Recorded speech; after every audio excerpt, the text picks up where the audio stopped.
चलिए, very good evening बेटा। कुसुमलता, प्रीति, नम्रता, सभी को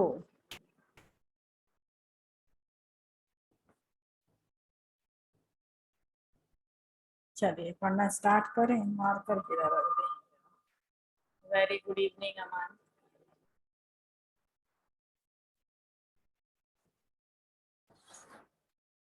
चलिए, तो बेटा हम लोग पढ़ रहे थे, अपना कुछ लास्ट टॉपिक चल रहा था ना, जो बीच में मैंने छोड़ दिया था, वरना जो चैप्टर है ऑलमोस्ट कंप्लीट हो चुका है। ठीक है, तो चैप्टर अपना ऑलमोस्ट कंप्लीट हो चुका है और इसमें जो रह गया था वो रह गया था लिंकेज एंड रिकॉम्बिनेशन। शायद आपको याद भी होगा और वो मैंने कहा भी था बेटा इससे मैं लास्ट में कराऊंगी। तो आज हम पढ़ते हैं इस चैप्टर से, जो कि अपना चैप्टर कौन सा था, principle of inheritance and variation. ठीक है, तो इसका जो लास्ट टॉपिक है, और वो लास्ट टॉपिक कौन सा है, लास्ट टॉपिक है अपना लिंकेज एंड रिकॉम्बिनेशन। तो चलिए इसके बारे में पढ़ लेते हैं।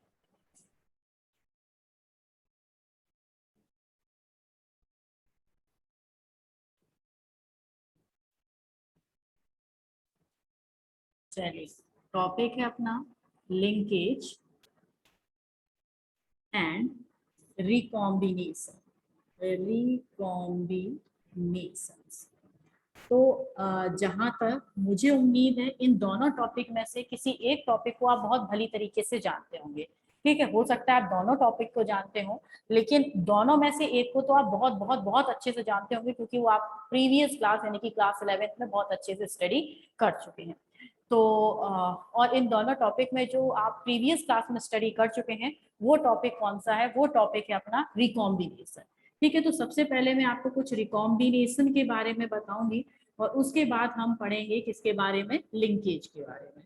ठीक है, चलिए, तो यहाँ पर सबसे पहले बात करते हैं रिकॉम्बिनेशन होता क्या है।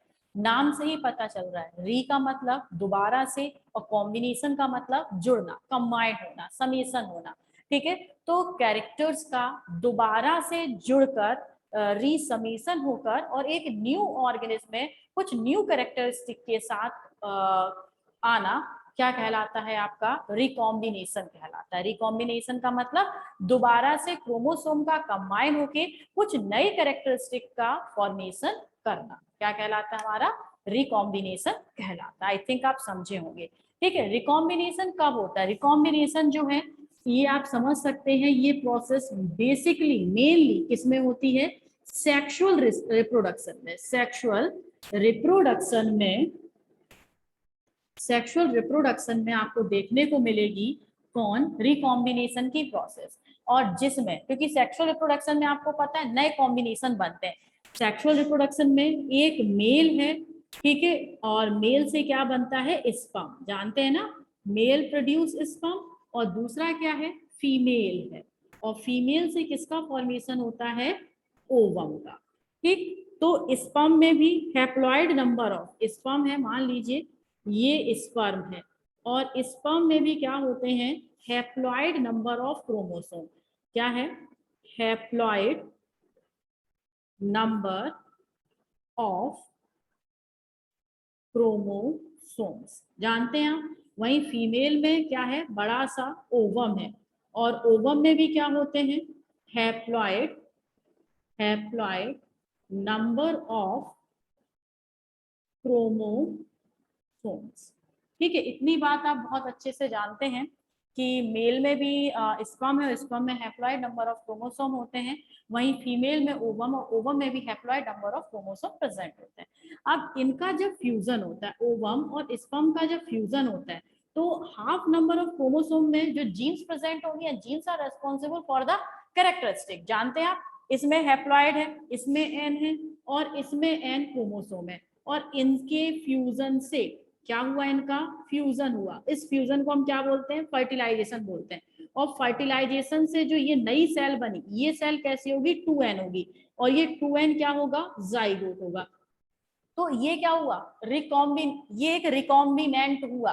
ठीक है, रिकॉम्बिनेंट का मतलब इस जाइगोट में कैरेक्टर्स ना तो पूरे फादर के कैरेक्टर्स होंगे और ना ही पूरे मदर के कैरेक्टर होंगे। इसमें एन कैरेक्टर फादर के और एन कैरेक्टर मदर के, तभी तो कॉम्बिनेशन से ये क्या हुआ, 2n हुआ। मीन्स कुछ कैरेक्टरिस्टिक इसमें फादर के होंगे और फादर के केवल वही कैरेक्टरिस्टिक वो शो कर रहा होगा कि जो डोमिनेंट होंगे, और वैसे ही मदर के में भी वही कैरेक्टरिस्टिक शो कर रहा होगा, मदर के वही कैरेक्टरिस्टिक ये जाइगोट शो करेगा जो कि क्या होंगे, डोमिनेंट होंगे। ठीक है, अगर शो कर रहा है कोई रिसेसिव यानी कि वो कैसा होगा, होमोजाइगस कंडीशन में होगा, तभी वो रिसेसिव शो कर रहा होगा। तो ये जो नया जाइगोट बना जिसमें कुछ कैरेक्टर मदर के कुछ कैरेक्टर फादर के हैं, यानी कि जो ये जाइगोट बना, इस जाइगोट को हम क्या बोल सकते हैं, रिकॉम्बिनेंट। रिकॉम्बिनेंट बोल सकते हैं क्योंकि इसमें कुछ नया कॉम्बिनेशन हुआ। जैसे मान लीजिए जो मेल है, मेल कैसा था, टॉल था, और प्लस उसका जो कलर था, मैं केवल आपको करेक्टर दो ट्रेट लेके बता रही हूँ। जो मेल है वो मान लीजिए टॉल है और कलर कैसा है, डार्क है, और जो फीमेल है वो कैसी है, शॉर्ट है, और उसका जो कलर है वो कैसा है, फेयर है। बात समझ गए? तो इन दो कैरेक्टर में से अब जो ये जाइगोट बना और इस जाइगोट से जो बेबी बना, ठीक है, इस जाइगोट से जो पूरा ऑफस्प्रिंग बेबी बना, और वो बेबी कैसा है, बेबी टॉल है, और प्लस उसका कलर कैसा है, काफी फेयर है। तो आप समझ रहे हो ना कि ये ना तो पूरी तरीके से फादर की तरह है, क्योंकि अगर फादर की तरह होता तो टॉल और डार्क होता। तो इसमें फादर का एक कैरेक्टरिस्टिक आया, दिख रहा है ना, फादर का एक कैरेक्टरिस्टिक आया, ये किसका है, मेल का कैरेक्टरिस्टिक आया, टॉलनेस। और ना तो पूरी तरीके से मदर की तरह, मीन्स ना तो पूरी तरह से अपनी मम्मी पर गया है, क्योंकि मम्मी जैसा होता तो फेयर कलर तो है, फेयर कलर किससे आया है, फीमेल से आया है, लेकिन शॉर्ट होना चाहिए था। तो ये क्या बना, दोनों का, मेल और फीमेल का एक नया कॉम्बिनेशन बना। इसी कॉम्बिनेशन को हमने क्या बोलते हैं, रिकॉम्बिनेशन। ठीक है, और इससे जो नया बनता है, नया ऑफस्प्रिंग बना, उसे हमने क्या बोला, रिकॉम्बिनेंट। ठीक है, अब देखो ये रिकॉम्बिनेशन होता क्या है, सेक्सुअल रिप्रोडक्शन में होता है। तो एक छोटी सी बात मैंने आपको समझा दी इस डायग्राम से। अब देखिए होता क्या है, जब यहाँ पर सेक्सुअल रिप्रोडक्शन में स्पेशली आपका मियोसिस, ठीक है, मियोसिस डिवीजन होता है। तो मियोसिस डिवीजन में आपको पता है मियोसिस दो होते हैं, meiosis first and meiosis second. ठीक है, तो जो मियोसिस फर्स्ट है उसकी प्रोफेज में, ठीक है, प्रोफेज होता है, जानते हो आप क्लास, इसीलिए मैं बोल रही थी क्लास 11th में आप पढ़ चुके हैं। प्रोफेज है, प्रोफेज को 5 स्टेजेस में डिवाइड किया हुआ है। कौन कौन सी थी, leptotene, zygotene, leptotene, zygotene, pachytene, diplotene, diplotene and diakinesis.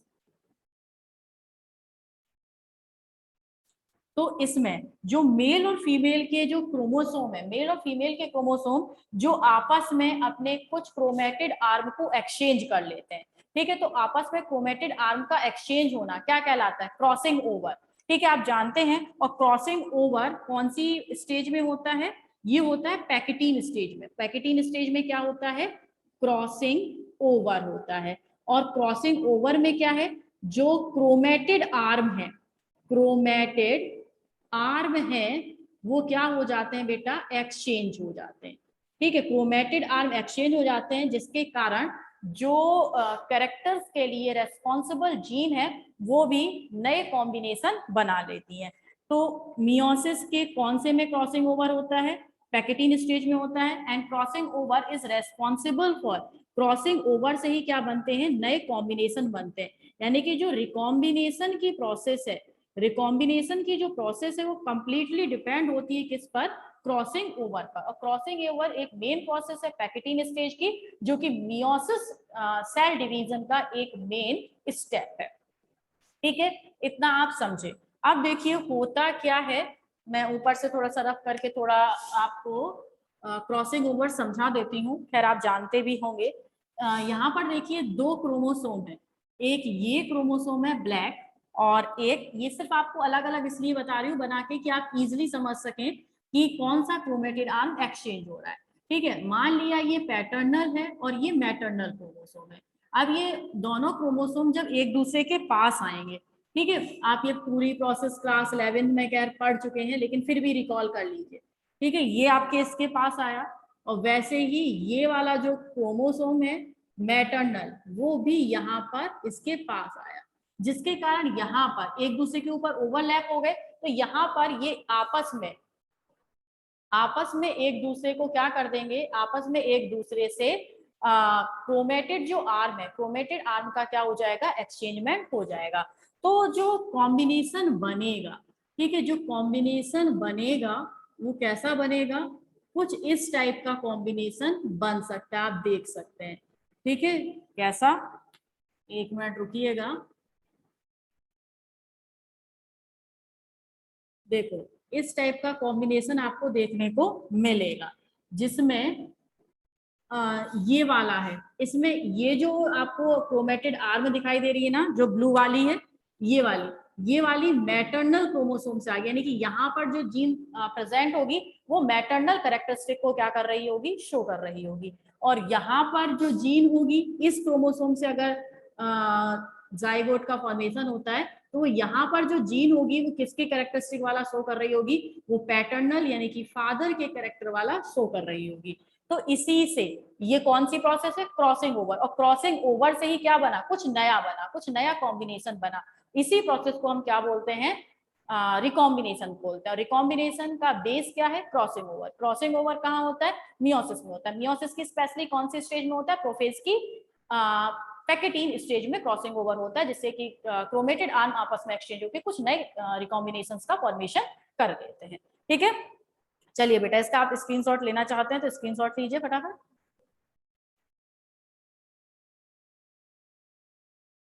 समझ गए ना इतना?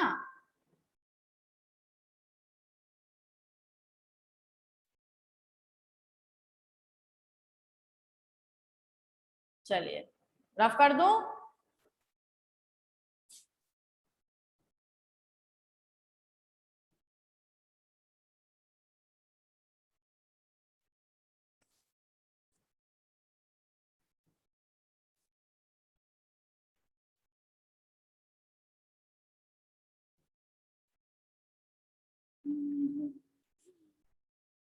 ओके, चलिए, तो ये तो हो गया अपना कौन सा, क्रॉसिंग ओवर रिकॉम्बिनेशन। अब आता है लिंकेज। ठीक है, ये आपके लिए क्लास 12th में नया टॉपिक है, लिंकेज। लिंकेज का मतलब क्या होता है, लिंकेज का मतलब होता है एक जीन का दूसरी जीन के साथ चिपक के चले जाना। ठीक है, और ये कब होगा, जब भाई कोई चिपक के आपके साथ, कोई चिपक के कब चल सकता है, जबकि उसने आपका हाथ कस के पकड़ रखा हो, यानी कि वो आपसे चिपका हुआ हो। ठीक है, मैं जैसे आपसे कह दूं कि दो लोग एक साथ आपको दिखाई देते हैं, हमेशा जब भी मुझे जैसे एक एग्जांपल लेती हूँ, सौम्या दिखती है, ठीक है, आप सभी सौम्या को जानते हो, एक लड़की है, ठीक है, तो जब भी मुझे सौम्या दिखती है तो उसके साथ कौन दिखती है, सिम्मी जरूर दिखती है। तो ये सौम्या और सिम्मी क्या है, एक दूसरे से चिपकी चली जाती है, एक इधर जाएगी तो दूसरी भी उसके पीछे पीछे जाएगी, दूसरी इधर जाएगी, दूसरी उड़ेगी तो पहली वाली भी उसके साथ उड़ जाएगी। समझ गए ना? तो यहाँ पर ये क्या है, एक दूसरे से लिंक है, किसी भी तरीके से लिंक हो सकती है, हो सकता है दोनों पड़ोसी हो, बहुत पास पास में रहती हूँ, है ना, हो सकता है दोनों बेस्ट फ्रेंड हो सकता है दोनों मार्कोटाई में सेम कैरेक्टरिस्टिक रखती हूँ। ठीक है, तो इस टाइप के क्या है आपके कुछ कैरेक्टरिस्टिक, या फिर आप ये समझिए मोस्ट ऑफ दो जीन एक साथ तभी जाती हैं जबकि एक दूसरे के बिल्कुल पास पास में रहती हैं। समझ रहे हो ना?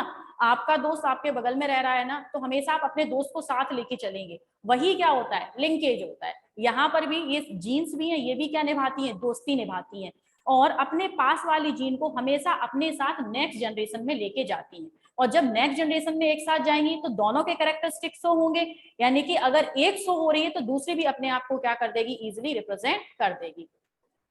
हाँ गुड, ये दोस्ती हम नहीं छोड़ेंगे, सही सही। ठीक है, चलो अभी तक हम शादी ब्याह की बात कर रहे थे, देखो हम दोस्ती पर आ गए ना।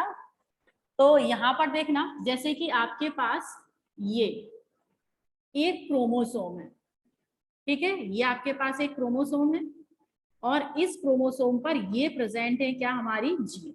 अब देखो ये इतनी पास पास में है कि इनका क्रॉसिंग ओवर नहीं हो सकता। ठीक है, एक दूसरे से बिल्कुल चिपकी जा रही है, जुड़ी जा रही है एक दूसरे से। ठीक है, ये क्या है, जीन्स है। ठीक, अगर ये टूट रहा है तो ये पूरा यहां से ही टूट रहा है। ठीक है, यहां से इसके टूट के अलग अलग होने के चांसेस कम है। तो लिंकेज क्या है, दो जीन्स का एक साथ नेक्स्ट जनरेशन में ट्रांसफर होना क्या कहलाता है, लिंकेज कहलाता है। और लिंकेज इफेक्टिव तभी होता है जबकि दोनों जीन्स एक दूसरे की कैसी हो, बहुत ज्यादा पास में हो। बहुत ज्यादा क्लोज में होंगी तो लिंकेज होगा, वरना अगर दूर दूर हुई तो क्रॉसिंग ओवर होके वो नए कॉम्बिनेशन बना सकती हैं। तो आप यहाँ पर दोनों में डिफ्रेंशिएट कर सकते हैं कि लिंकेज क्या होता है, क्रॉसिंग ओवर क्या होता है। क्रॉसिंग ओवर में जीन्स सेपरेट हो जाती है, नए कॉम्बिनेशन बन जाते हैं। लिंकेज में जीन्स एक दूसरे से इतनी ज्यादा अटैच होती हैं कि नए कॉम्बिनेशन बनने के कोई चांसेस ही नहीं होते, और जब नए कॉम्बिनेशन बनने के कोई चांसेस नहीं होते तो दोनों जीन नेक्स्ट जनरेशन में एक साथ ट्रांसफर हो जाती हैं।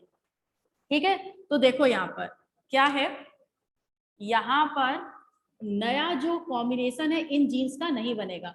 आपको एग्जांपल देते हैं कि आपने देखा होगा कैट आइज, कैट आइज कंजी आंखें होती है ना इसकी, कैट आइज होती है बिल्ली जैसी, उनका कलर मोस्ट ऑफ फेयर होता है। तो ये फेयर कलर होना, कैट आइज होना, ये आप मान सकते हैं कुछ लिंकेज शो कर सकते हैं। ठीक है, जैसे कि जो नीग्रोज होते हैं ना, वो ब्लैक ब्लैक से रेसेस के लोग होते हैं, तो नीग्रोज के ये जो लिप्स हैं काफी ज्यादा इतने इतने तक होता है ना, बहुत बड़े बड़े तक होता है, तो उनके जो लिप्स है वो इतने इतने तक होते हैं, और साथ के साथ उनके जो हेयर है वो बिल्कुल यूं यूं यूं यूं करली करली करली होते हैं, है ना। तो ये हो सकता है इनमें क्या हो, लिंकेज हो, कि अगर लिप्स का साइज इतना बड़ा है, surface area of lips is more, तो उनका जो टेक्सचर ऑफ हेयर है वो भी कैसा होगा, कर्ली कर्ली गोल गोल गोल गोल स्प्रिंग की तरह होगा। ठीक, तो एक करेक्टर्स के साथ हमेशा दूसरा करेक्टर्स शो हो रहा है, तो ये आपकी क्या है, यानी कि दोनों करेक्टर्स की जीन्स एक साथ नेक्स्ट जनरेशन में ट्रांसफर हो रही है, और इसी फिनोमिना को हम क्या बोलेंगे, लिंकेज बोलेंगे। ठीक है, बहुत इजी है, कुछ नहीं है। और ये जो लिंकेज वाली फिनोमिना, हमारे साइंटिस्ट थे एक मॉर्गन करके, ठीक है, मैंने शायद पहले इनका नाम बता चुकी हूँ, मॉर्गन, जिन्होंने ड्रोसोफिला मेलानोगास्टर पर एक्सपेरिमेंट किए थे। तो ये नाम याद रखना है, लिंकेज से रिलेटेड साइंटिस्ट थे मॉर्गन। इन्होंने एक्सपेरिमेंट किस पर किए थे, ड्रोसोफिला मेलानोगास्टर नाम की जो फ्रूट फ्लाई है उस पर इन्होंने एक्सपेरिमेंट किए थे। ठीक है, चलो, तो इतनी बात आप समझे। और एक बात और समझना, लिंकेज, जो हमारा लिंकेज है, लिंकेज इफेक्टिव, इफेक्टिव उतना ज्यादा होगा, ठीक है, उतना ही ज्यादा इफेक्टिव होगा जितनी की जो जीन्स हैं, ठीक है, जीन्स कैसी होंगी, एक दूसरे के बहुत ही नियरेस्ट होंगी। ठीक, जीन्स जितनी नियरेस्ट उतना ज्यादा लिंकेज इफेक्टिव होगा, यानी कि लिंकेज किसके डायरेक्टली प्रोपोर्शनल है, आप कह सकते हैं डिस्टेंस ऑफ जीन्स के, है ना। अगर लिंकेज, लिंकेज है डायरेक्टली प्रोपोर्शनल, यानी कि लिंकेज बढ़ेगा नहीं, इनवर्सली प्रोपोर्शनल होता है बेटा, किसके, डिस्टेंस ऑफ जीन के, डिस्टेंस ऑफ जीन्स के। ठीक है, इतनी बात आपको ध्यान रखना है, दोनों में क्या रिलेशनशिप है, लिंकेज और डिस्टेंस ऑफ जीन्स में। लिंकेज उतना इफेक्टिव होगा जितनी की लिंकेज अधिक होगा अगर डिस्टेंस कम होगी। इनवर्सली प्रोपोर्शनल का मतलब एक जो है आपका बढ़ रही है कैरेक्टर, तो दूसरी ट्रेट क्या होनी चाहिए, कम होनी चाहिए। तो लिंकेज इफेक्टिव तब होगा जबकि डिस्टेंस कैसी होगी, कम होगी। नियरेस्ट लिखा है ना कि डिस्टेंस कम हो तो लिंकेज इफेक्टिव होगा, और लिंकेज इफेक्टिव कब नहीं होगा, जबकि ये दोनों एक दूसरे से दूर दूर चली जाएंगी। यानी कि आप अगर क्रॉसिंग ओवर को ऐसे ही लिखना हो, किसे लिखना हो, क्रॉसिंग ओवर, क्रॉसिंग ओवर और डिस्टेंस ऑफ जीन्स में कैसा रिलेशनशिप है, क्रॉसिंग ओवर मोर इफेक्टिव होगा अगर distance of gene, distance of gene भी कैसी होगी, ज्यादा होगी। तो इतना ध्यान रखना, ये क्रॉसिंग ओवर और जो लिंकेज है कुछ एक दूसरे के अपोजिट है डिस्टेंस को लेकर। क्रॉसिंग ओवर उतना इफेक्टिव होगा, उतना ज्यादा क्रॉसिंग ओवर होगा अगर दो जीन्स के बीच में आपकी डिस्टेंस ज्यादा है। जैसे ये आपका कौन है, क्रोमोसोम है, और इनके बीच में डिस्टेंस इतनी है, तो इजिली क्रॉसिंग ओवर हो जाएगा। क्या हो जाएगा, इजिली क्रॉसिंग ओवर हो जाएगा। और अगर डिस्टेंस बहुत कम है तो लिंकेज कैसा हो जाएगा, इजिली हो जाएगा। समझ गए, क्या हो जाएगा, इजिली, लिंकेज इजिली हो जाएगा। तो इस बात को आपको ध्यान रखना है कि डिस्टेंस ऑफ जीन और लिंकेज और जो हमारा क्रॉसिंग ओवर है उसमें क्या रिलेशनशिप होता है। ठीक है, चलो, कितना खुश हो रहे हो, हैं, हो गया, सीख गए, नोट कर लेना, कहीं तुम भूल जाते हो बहुत जल्दी, है ना, जल्दी में तुम सीखते हो, जल्दी में ही तुम भूल जाते हो फिर। चलिए भाई, तो आपका यही चैप्टर का लास्ट टॉपिक था जो कि कंप्लीट हो चुका है, और आपसे मैं कल कुछ क्वेश्चंस पूछूंगी, है ना। आपसे कल कुछ क्वेश्चन पूछूंगी, उसके बाद जो लास्ट चैप्टर है वो मैं आपको स्टार्ट करा दूंगी, ठीक है। लास्ट चैप्टर भी बहुत बहुत बहुत अच्छा है, और इसके बाद आपका जो फर्स्ट टर्म है उसका सिलेबस भी कंप्लीट हो जाएगा। समझते हैं ना आप? तो आपको पता है हम लोग बहुत जल्दी जल्दी पढ़े हैं। और ध्यान रखना, जो भी आपको प्रॉब्लम है और उसके वीडियो अगर उस पर आपको मिल जाते हैं यूट्यूब चैनल पर, तो आप उसे जरूर रिवाइज करते रहो, है ना। कम से कम ऑनलाइन होने का फायदा तो उठाइए कि जो वीडियो रिकॉर्डेड लेक्चर हैं वो आप दोबारा से सुन सकते हैं कि मैंने क्या सुनाया था आपको। तो उधर से आप वो पढ़ते रहिए। और कल इसके कुछ क्वेश्चंस हैं जो कि बोर्ड में आने की मोर प्रोबेबिलिटी है, वो मैं आपको करा दूंगी। और बची रही इसकी सीट की बात, तो उसकी सीट मैं परसों या कल आपको इन्फॉर्म कर दूंगी कि कब आपको मिलनी है, ठीक है। केमिस्ट्री की भी खैर मैंने नहीं दी है, तो दोनों की सीट इकट्ठी आप ले जाइएगा।